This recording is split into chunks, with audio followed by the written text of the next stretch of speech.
Hey, welcome to an exciting episode of In the Chute, where Calen, my kid, gives me some kind of a question of some subject, and I try to answer it or BS my way through it. Calen, what do you got? So now we have two monitors in the studio, and I can look over and I can ask the question now. And the question this time is, what are the plans for the hash knife? Specifically looking at what is going to be coming up on the annual meeting for 2023. Want to survive another year. It's always a good start. Yep. It's just the normal State of the Union address. How much money we made, what did we spend, where did we spend it at, what do we need to spend, how much do we need to have for it, and what are our needs, where we need to trim up. Do we need to sell more cows off? Do we need to just go right to the bare minimum right away? Those are all decisions. Those are tough decisions we have to make, and that's kind of what it is. A lot of the times those conversations are already had throughout the year, though. We just come together officially, Yeah, and as a way to convene. Well, because there's four of us on the board, three of us talk consistently. yeah. So I But think it's also a matter of, it's easier to do it when you sit down with hard numbers at the end of the year. It's one the thing to do tax with numbers. projections, yeah. But when you finally tally up everything and how you finally did, because we just sold, 15 head of cows here in the last month, 2 weeks ago. And so you don't know what you're going to get for them for some calls and some bred cows that you're going to sell until after they've sold. So, that all figures into that, the bottom line and where you stand. So you can project early in the year, but you can project off one way or another. You can be to the good or even worse in the hole than you thought. So that's where we're at. And at the end of the year, typically, or after you make your last sales, your calls after you've preg tested is usually about the last thing we do. And then get rid of any of the bulls you're going to. Now we're going to project back that we need to buy at least one bull, and we'll do that. So we know that's going to be a cost. Sold 3 bulls, I guess, and so we've downsized a little bit from the last 2 years. So we're not going to buy 3 back. There's right there a little bit of a efficiency, but you're not feeding 3 head, but you're going to start feeding one, next fall. So there's a year savings on hay, but you hope that you got good enough bulls and saturation enough that these cows are going to get covered, and all calve is a relatively short calving period so that all these calves are even in size. I mean, it's all of these things are decisions that play into the bottom line a year from now.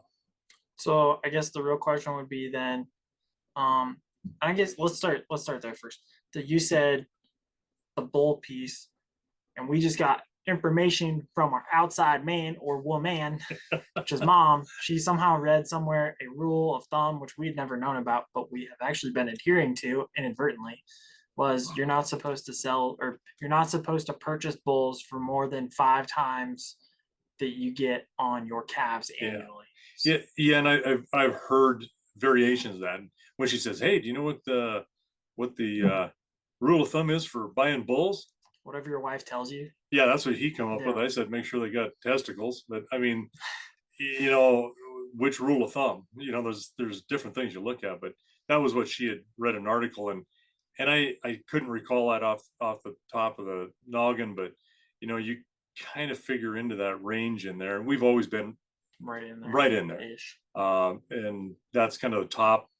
I don't want to spend a ton of money on a bull, but you two get what you pay for. And so phenotype is everything. We've talked about EPDs, putting both those together, but we've done all right. We've normally been in that at least 3.5 to 4 times, and occasionally 5 times what our calves have brought. So we're right in there.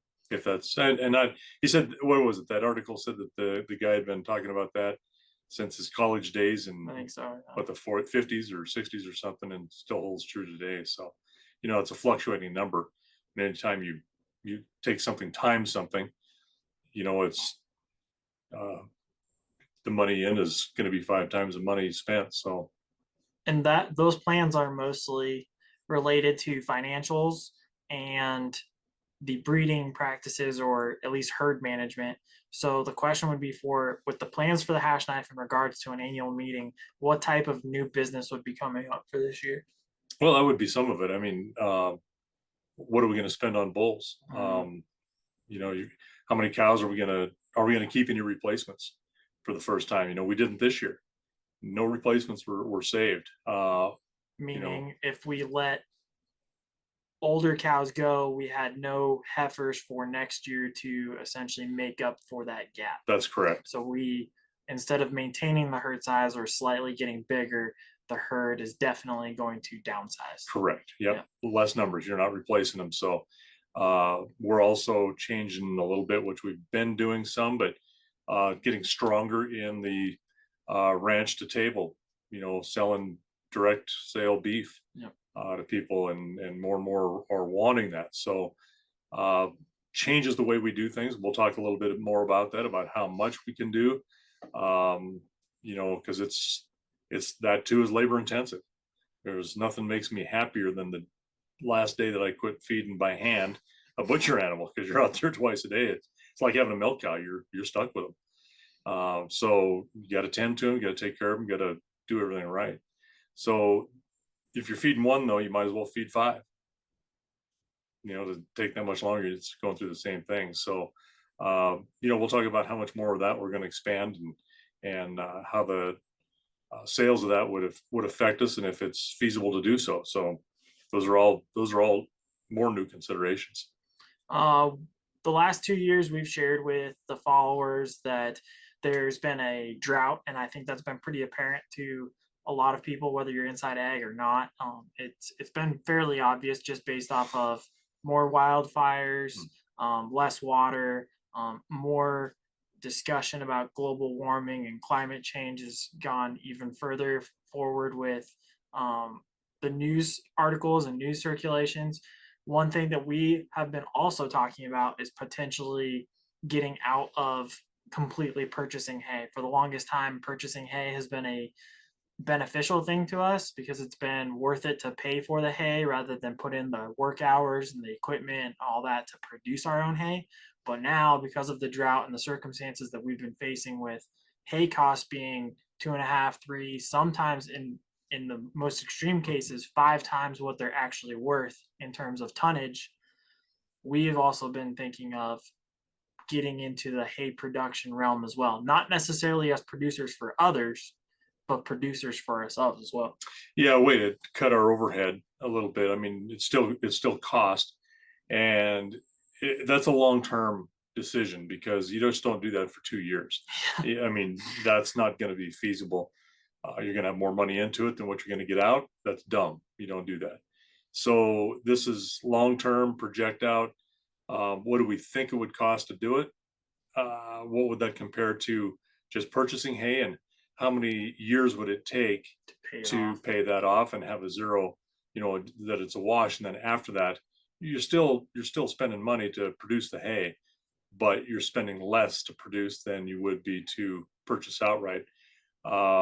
And obviously, to an extent, that's a gamble as well, because It is. who knows? Maybe hay production just goes through the roof and there's no longer a drought and everybody decides they're not going to hold on to the prices that they were selling at, which is unlikely, but they're just going to continue to drop back down to what we were used to of anywhere between 120 and 160 or $60 a ton of hay, versus now we're looking at what, 230 consistently. Yeah, So 230 is a 200, pretty good. so Pretty good number. $230 per 1 ton of hay.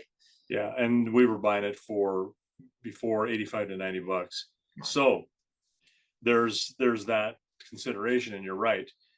We know that in my mind, we're not going to go back to $85 a ton of hay for some of the grass hay, and the reason is the cost to produce it is there and increased. You know, you've got fuel costs that are astronomical right now, fertilizer costs, shipping costs, everything is up. So you're not going to get to that low end. However, electricity is also up. So if you're going to pump water to a place to put some hay up, pick it up with some irrigation, that costs money also. And that's a cost. It's all directly affected by some of our politics and in the climate we're at right now. So with that, that's our current plans for the hash knife, looking into the annual meeting, which will be coming up when Oh, a couple weeks or we're gonna so. have to figure that out. It's a Okay. little loosey goosey, but it's got to be here the Yeah. first. We like to do it fairly close to the first of the year. If you all have any questions about any other things that we plan on doing for the hash knife, make sure to like, comment, ask questions, and let us know.